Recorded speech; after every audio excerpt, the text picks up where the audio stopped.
So guys, ito na yung ginawa natin. Na-adjust ko na sa kanan, hindi ko na pinakita, doon lang sa kaliwa kasi ganun din naman. Re-release ko. So ngayon, itataas natin, bibilangin yung lagitik. 1, 2, 3, 4.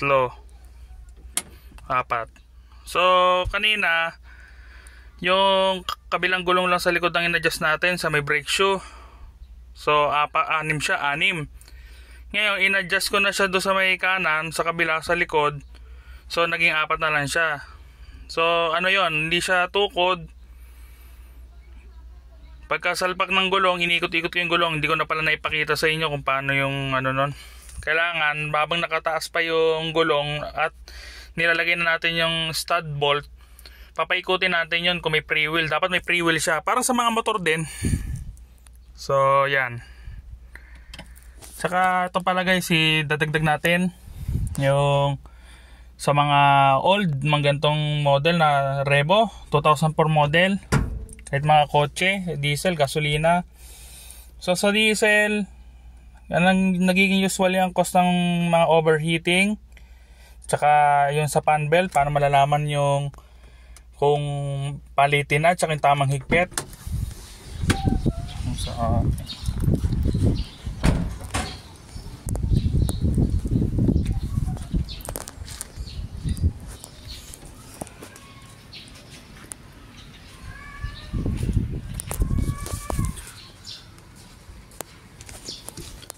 ayan, matigas yung ano niya, hindi siya malambot, yung sa silicone oil. Tapos sa fan belt, kailangan yung higpit niya is hindi siya mahigpit, tamang luwag lang. Parang ito maluwag ko, kasi pag sobrang higpit yan, putol yan.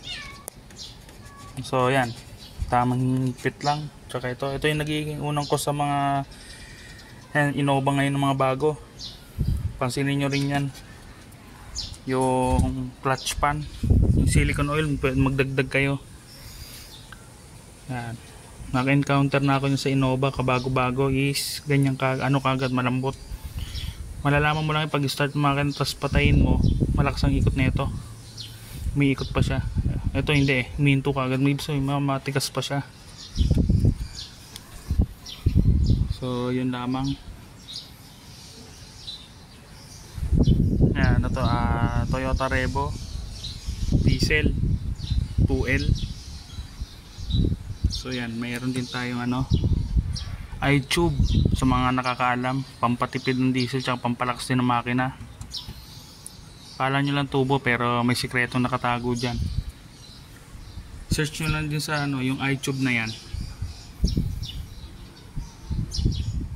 So yan.